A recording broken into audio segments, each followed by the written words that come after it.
Hey there, YouTube viewers. What's up? How's it going, everybody? Mike here. I'm just stealing everybody's today. So, today I called in sick. And I am legitimately sick. I have a sore throat, all scratched up, and I have what's beginning to be a chest infection. Hey! So, I know that if I let things progress, I'll end up on antibiotics. I'll be at the doctor's or the emergency room. It ain't going to be pretty. And so, I took the day off because stress and doing a lot of stuff will only make it worse. And I'm darn near 50. I don't want to be messing around with anything, so I took the day off. I did my job all week until today. I did a good job. And I will go back on Monday and do more. But for today, Mikey stayed home. And I just woke up. I slept pretty much from the moment I called in until about 20 minutes ago.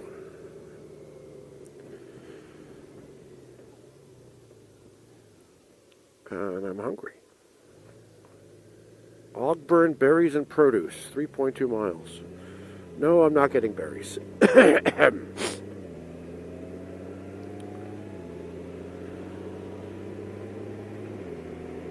see if I can find myself some food. And I was going to go to the places I usually go to, but then the last second I thought, nah, I'm going to go a different way. So here I am. Heading south.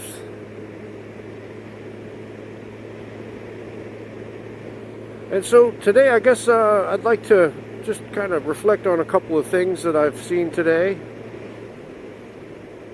Earlier this morning I happened to catch Moose's video on the last ride of Ava. And that was cool. It was 23 degrees and he had to go about 15 miles. And he had all the stuff off his bike that he knew he wouldn't really be using anymore. Although he did leave those window bags on there. I don't know, he could have sold those, right? Anyway. I don't know if I told you, when I went to the dump, I turned in the metal. Did I tell you that story? When I was cleaning the garage? I'll tell it again, sorry. So I cleaned out the garage and I had all my original stock parts from when I had that stage 4 done on Gemma, on the 2017 Ultra Limited.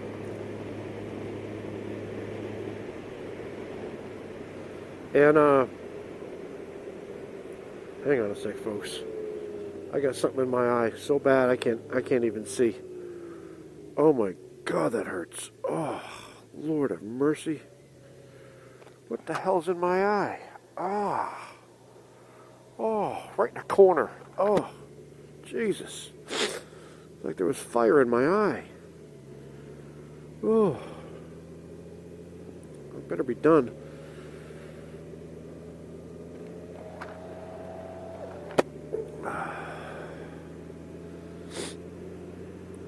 Okay, I think I'm better. So, I had all these stock parts from my stage 4. They take all the stuff off the bike and they say if you want it, you got 48 hours to pick it up or whatever. So I picked it up, thought, oh, I'll sell this. Nope. I put it on a couple of Facebook pages and nobody nibbled. I also still have the ape hanger handlebars that I ended up getting that I didn't use. They screwed up. I told them, when you're putting the handlebars on, call me. I'll come down, I'll sit in the bike, we can position them, and I can tell you if I like them, because they were kind of extreme. They didn't. They just put them on.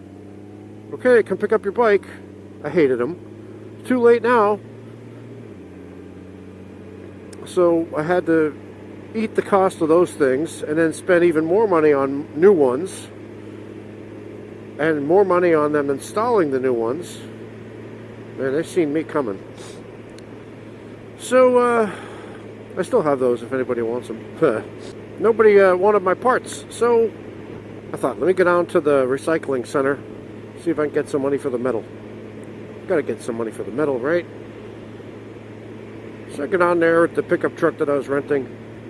You go in and you stop on this big metal thing. It weighs the truck with all your stuff in it. They give you a ticket. And then you go to the back where there's a guy on a crane with a magnet on it. Tells you to back up, and he just takes the magnet, expertly sticks it in the bed of your truck, pulls out the metal, which is pretty cool. Then you go back onto that weigh thing, the scale. They weigh your truck again, they give you another ticket. You go inside,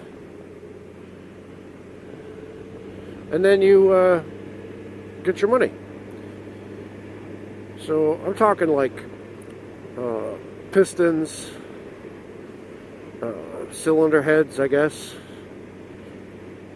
exhaust pipes, air filter, air cleaner, whatever thing, all that stuff I had turned in or would have junked. I got $5.25. I'm an idiot. But that junk sat in that garage, taking up space for nigh on 2 years. And I figured, that's it, I'm done. Uh-oh, this guy got me. This guy got me. Did he get me? Did he get me? No, he didn't get me. Here I was thinking I was speeding, and I wasn't. Ha ha ha ha ha. It's nice to be caught doing the speed limit, or just about. I was doing about 7 over, I think. So anyway, what was I saying before I just scared the shit out of myself? So anyway, saw that Jay went out to get his new bike. He's calling Raven, which is awesome. I'm very happy for him.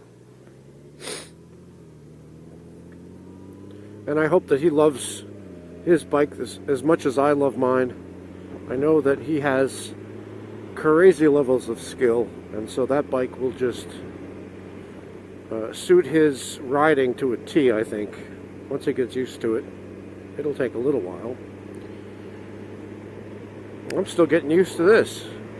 In a recent parking lot activity, when I was doing U-turns, I realized that when I'm doing if I want to make a really tight U-turn, if I'm going that way, I gotta put my butt kind of over on this side, you know, over on the right side if I'm going left and vice versa.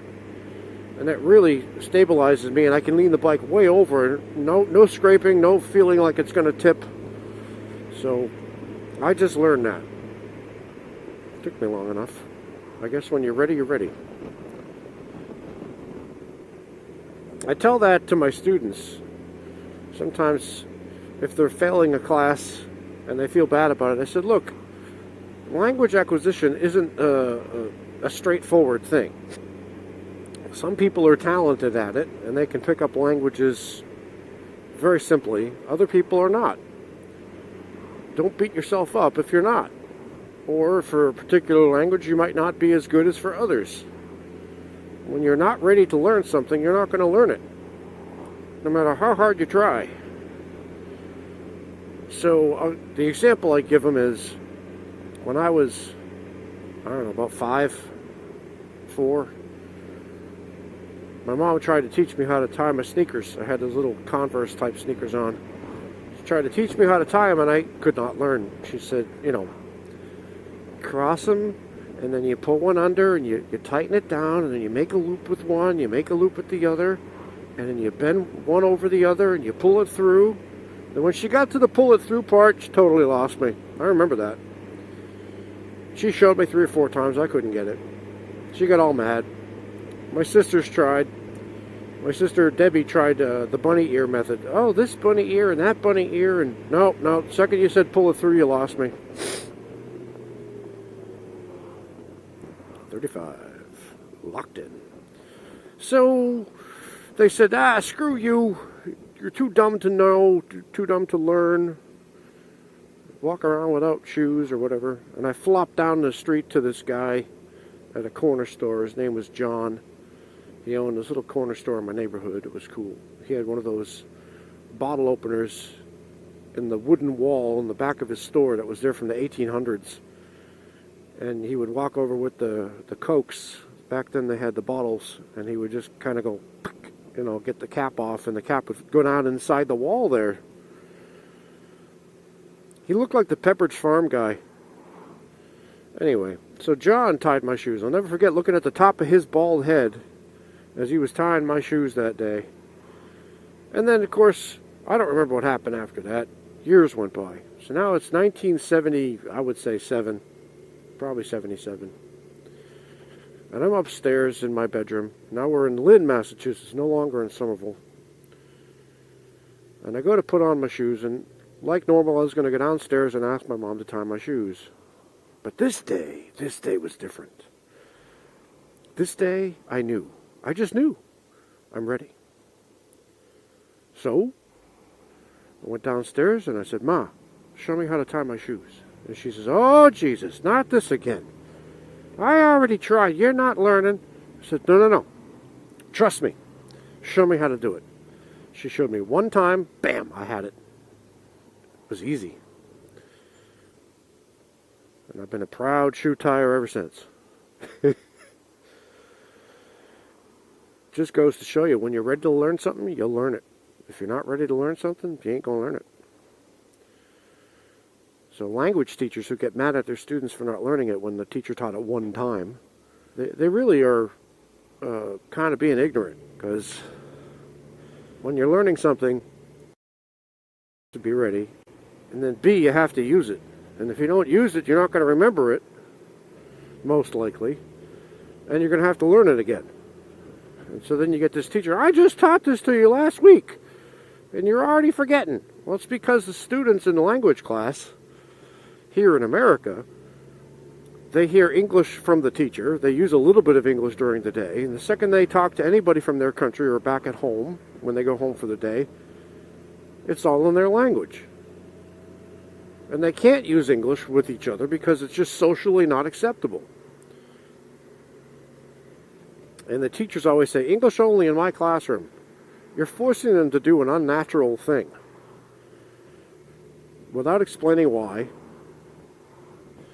And even if you do explain why, your methodology, I think if you use it, you'll learn it better, so use it in my class and don't use your language. No, you're asking them to do something that's counterproductive, because sociologically, people of the same group have to do the same kinds of things. It's one of those unwritten rule type deals.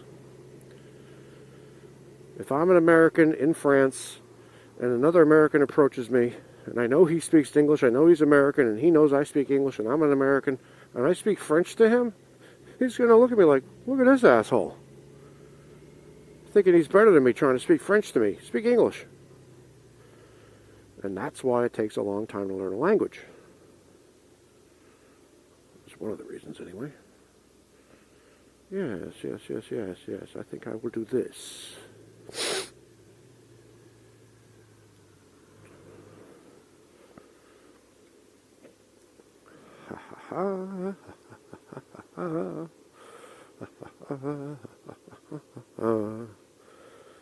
Look at that, huh? You like that? That's pretty good right there.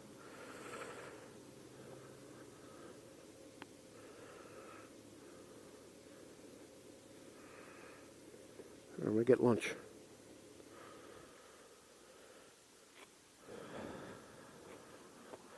Oh, by the way, what is this place? This is called the Texas Pit Barbecue in Andrew, North Carolina.